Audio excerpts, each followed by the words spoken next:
I still have not received my Hogwarts letter, but I am still holding out hope that this could be the year.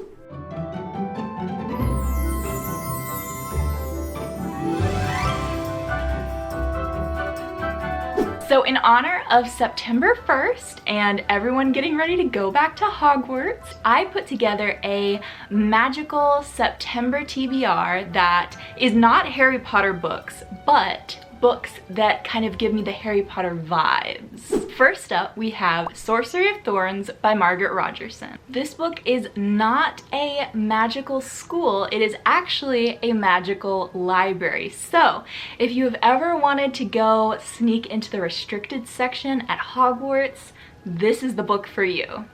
So basically all of the books in this library are not just books, they're like these creatures. And so depending on how dangerous the magic is that they keep inside, that determines how dangerous the creature itself is. And so the librarians in this library, like, they're not just like regular old librarians, they're kind of like magical zookeepers too. In this story, one of these super duper dangerous magical books actually gets out of the library, and so our main character Elizabeth has to go and find it and basically kill it because it's just too dangerous to have, you know, near all of the non-magical people nearby. Unfortunately, it turns out that the magic inside was actually super important, and so chaos kind of ensues as a result, and she has to go on this trip. And so she's traveling with these two different characters, one of whom I think is going to be the love interest,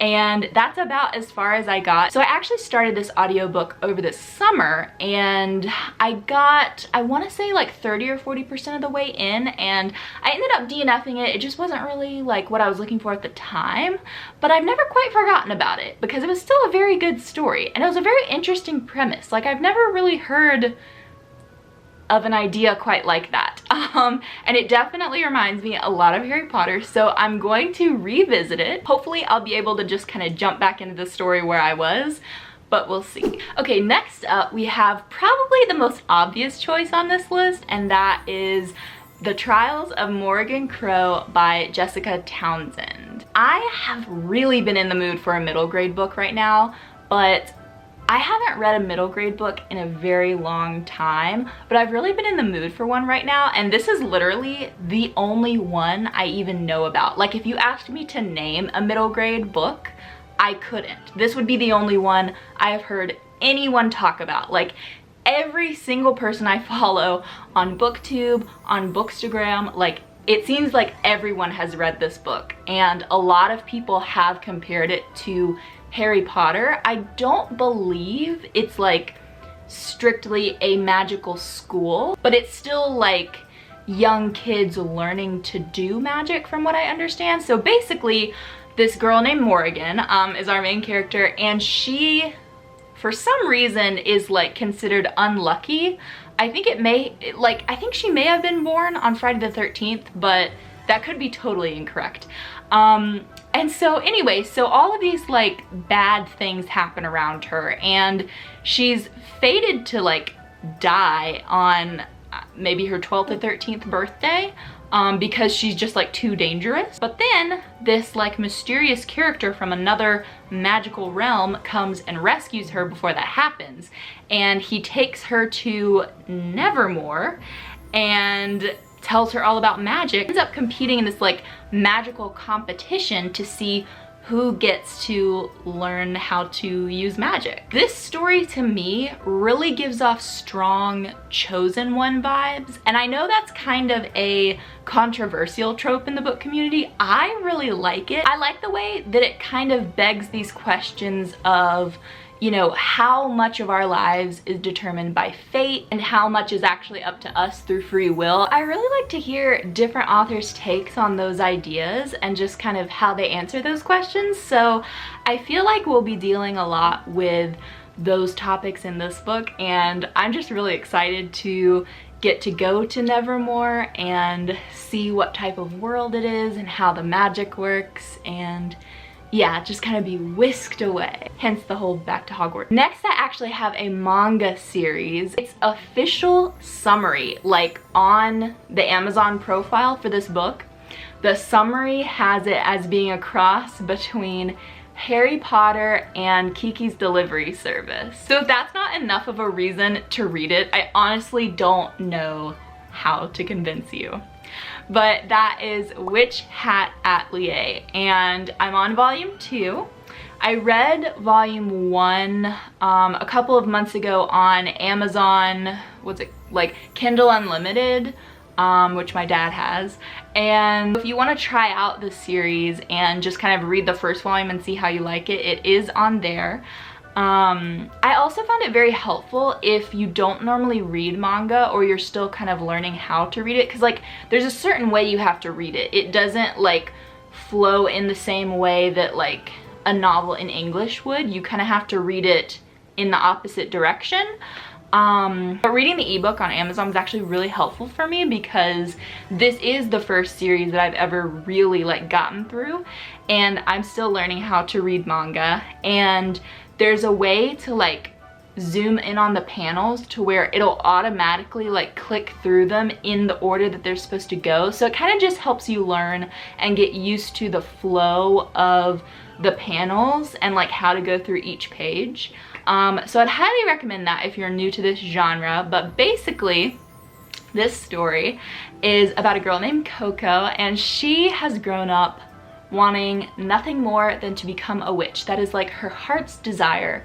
But in this world, the way that the magic system works is like it's believed that only certain people can do magic, that you kind of have to be born with like a certain disposition to use magic, if that makes sense. And so Coco like doesn't have that, and so everyone's always been telling her like, oh, forget about it, it's not going to work.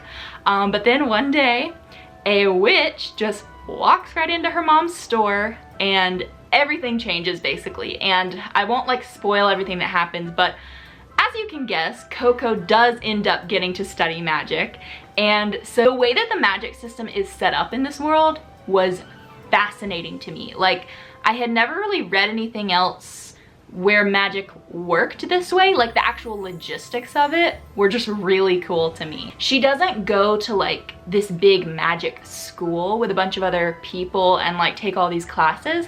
Instead, the way that it works is she becomes an apprentice to an older witch along with like just a couple of other girls, and they study at the same studio, and they all like live there and learn, and they take these exams to like progress through their magic. And yeah, so it's kind of like an at-home school version of Hogwarts, kind of. The next book on my September TBR is The Nature of Witches. So I tend to be kind of picky about like the fantasy that I read, in particular like the kind of witchy fantasy, because I'm not into like super dark magic. If I'm gonna read a story that's like magical or has like kind of witch elements to it, I'm just like really particular, and I usually will only go for something more like Harry Potter, where it's like I consider Harry Potter, except for like a couple of like the last books, because it does like get darker as the series progresses, but there's a very clear delineation between good and evil in Harry Potter, and I really appreciate that. So usually when I'm reading a book that like has those types of elements to it, I like there to be that clear cut like, okay, this is good magic. So this book just really gave off those vibes for me. It's basically this magic system where the witches like have magic that's correlated to the seasons. So I'm not sure if their powers themselves are like seasonal in the sense that like they can make it snow or they can make it rain or whatever, but I know that like each person is strongest in a certain season, and I also know that they have the ability to control the weather. So like maybe it is kind of like autumn witches and winter witches and things like that, but our main character I know is like has all 4 seasons, so she's not like strongest during a certain time. She's just like super duper powerful all year. She has to kind of like save the world. I'm particularly excited about the autumn part. So basically it's gonna go through like an entire year, like all 4 seasons, and the novel will progress that way. So I believe it starts during autumn, which I'm really excited about. I'm really hoping that there's gonna be like cozy autumnal vibes. But yeah, I'm excited. This is like a little bit out of my comfort zone, but not like too much. So I'm hoping there will still be a lot of like whimsical, fantastical elements to it. So the final book on my September TBR is picked in honor of our favorite werewolf, none other than Professor Lupin. And the book that I chose is Fangs by Sarah Anderson. It's a graphic novel, and it is a love story between a vampire and a werewolf. So like, hence the term Fangs. But the author of this story is also the person who does Sarah's Scribbles, which you may have seen on Pinterest. They're really cute, really just like relatable cartoons, mainly about early adulthood and like trying to figure out how to adult. And it's just like her character is very introverted and really likes to read. So I have loved her cartoons for years, and I realized that she wrote this book, so I'm very excited to read it. I've had a little bit of a hard time finding it because like the physical book is not really the same as like a normal graphic novel. The way it's bound is like one of those like fancy cloth bindings. So it's kind of like a really nice, like high quality book. And none of the libraries in my area have had it, which I understand why, because I feel like that would be a book that it would be kind of like easy to damage it. So like, I get why they wouldn't keep it, but I'm really hoping I can find it because I'm on a book buying ban right now. So I really don't need to go and purchase it. Worst case scenario, I could always just like wait until October to read it, but I have so many spooky books that I'm trying to get through this year, in October specifically, that this TBR is kind of like me trying to get a jump on those books, but kind of choosing the ones that aren't like explicitly Halloween, you know, that I could kind of read a little bit early and it still be okay. Okay, so that was the last book on my magical TBR, but please don't go yet, because I also want to retake my Hogwarts sorting quiz. I've seen a lot of people doing this on Bookstagram lately, like retaking the quiz and posting their results online, and I don't know if they like changed the quiz or updated it or like why everyone's like doing it again, but I love this quiz, so I will take any excuse to retake it. I'm going to record my screen and put it here so that you can follow along. One of the things I love about this quiz so much is how just aesthetically pleasing it is, so I want to give you the opportunity to enjoy it. As you can see, I am in Slytherin. That is the house that I got the very first time I took the quiz, and it is the house that I most identify with. So hopefully I'll get Slytherin again, because last time I took the quiz last year, I got Gryffindor. Not that there's anything wrong with Gryffindor. Gryffindor is great. It's just like the complete and total opposite of Slytherin.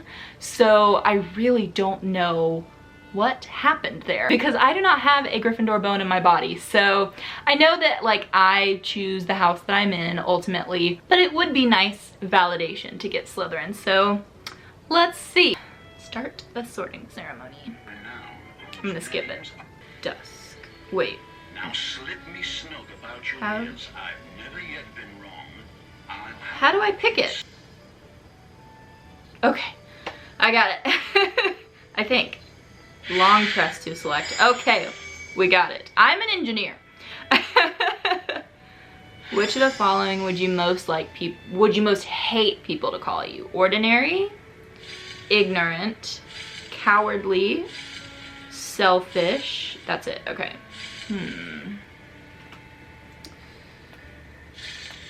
Honestly, I wouldn't mind being called ignorant simply because I feel like that's something you can fix. Like, if you're ignorant about something, then you just go and learn more about it. It's not like the end of the world if somebody were to call me that. Cowardly, I don't think that would really bother me too much. I think it's between selfish and ordinary. Honestly, I feel like ordinary is the Slytherin answer, but I feel like it would bother me more if somebody called me selfish. Maybe because that's something I'm insecure about. I don't know. Okay, we're gonna go with that. Okay, you enter an enchanted garden. What would you be most curious to examine first? A silver-leafed tree bearing golden apples. You never eat the fruit, okay? No. Ooh, the fat red toadstools that appear to be talking to each other. That's definitely the cottagecore answer.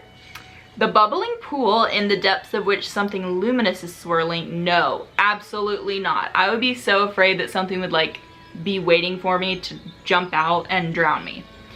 The statue of an old wizard with a, no, okay, that's boring. We're gonna go with the toadstools. Am I gonna get Hufflepuff? Which of the following do you find most difficult to deal with? Hunger. That is pretty difficult for me. I get a little hangry. Cold. Loneliness. Oh. Boredom. That's probably gonna be the answer. Or being ignored. I really don't. It's either bored or being ignored. Honestly, like in real life, I would say those are probably equally as difficult for me. But I feel like if you were to ask, somebody close to me, they would probably say being ignored. I really don't like to be ignored. I'm the type of person that like, if I'm talking to someone and like telling a story, like I need their full attention, you know? Like I hate it when people are like trying to multitask while I'm talking to them. Which may be why I'm insecure about being selfish. If you could have any power, which would you choose? The power to read minds. Somebody say Edward Cullen. The power of invisibility. No. The power of superhuman strength. Okay, I feel like this is like, anytime there's a question on any quiz about superpowers, I feel like this is the one that's like criminally underrated. Like, it would be so cool to be like really strong. So that might be a good one. The power to speak to animals. Honestly, like I love my animals, like my dogs, but I'm not like a huge, like, I don't know. I don't want to say I'm not an animal person because that's like not true. I don't know. I don't think that's the power I would pick. The power to change the past, no. I do not believe in regrets or changing the past. The power to change your appearance at will.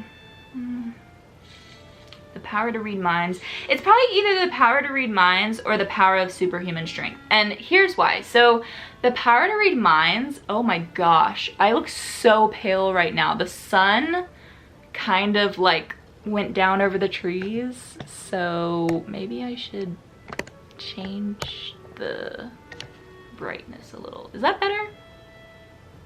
Or should I warm this light up a bit? I think that looks better. Okay, hopefully that's better. Okay. Wow, I just literally like looked up in the viewfinder and I thought I saw a ghost. Okay, so, right, okay. So the reason that I like the idea of reading people's minds is not like as an invasion of privacy. Like I wouldn't use it like that. I just am not the best at like I'm a very literal person. And so when people like use sarcasm and things like that, a lot of times it just goes over my head. And so I feel like I would enjoy being able to read minds in the sense that like I could verify what the underlying meaning is in what people are saying. Does that make sense? I feel like that's a really like specific reason to want that power, but honestly I think it would be super helpful to me. So I think I'm gonna go with the power to read minds and be like Edward Cullen. Which road tempts you the most? Who's tempted by road? Like I don't get that question. The wide, sunny, grassy lane. Sure.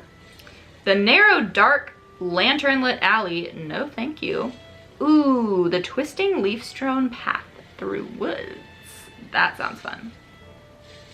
Or the cobbled street lined with ancient buildings. That actually sounds pretty too. But if forest is an option, I always go with forest for like anything. So that's what we're going with. If you were attending Hogwarts, which pet, ooh, okay, I love this question. Which pet would you choose to take with you?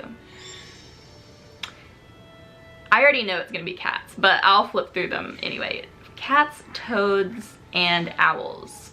It's definitely cats. Toads would freak me out, and owls, honestly, I feel like would just be kind of difficult to take care of, so cats. Okay, now I get to choose my cat. Okay, so we have the tabby, we have the Siamese, no, I think those are kind of creepy, the ginger cat, the black cat, or the white cat.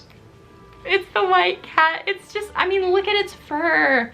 It's so beautiful. Okay, left or right? Okay, questions like these always trip me up, and I don't know why, because they're literally the simplest questions. But it's like I always try to interpret them a bunch of different ways. I think I'm just gonna go with right. Right is right, you know? Okay, I'm scared to look. I'm not even pretending, I'm not looking. Okay, now I am. Oh, okay, it's ready to make its decision. Oh, okay. Oh, I'm so scared. Yeah. Okay. Oh no, it's red. No, no, no, don't be red. Just, okay. Loyal. Oh my gosh, I'm totally gonna get Hufflepuff. Okay. Oh my gosh, my best friend gonna flip out over this because she is a Hufflepuff. No way. Watch it be like Ravenclaw or something. Yeah, I'm not Hufflepuff, you guys, I swear. I mean, I love Hufflepuff, like, besides my house, I think Hufflepuff is the best house at Hogwarts because, they're just so cool.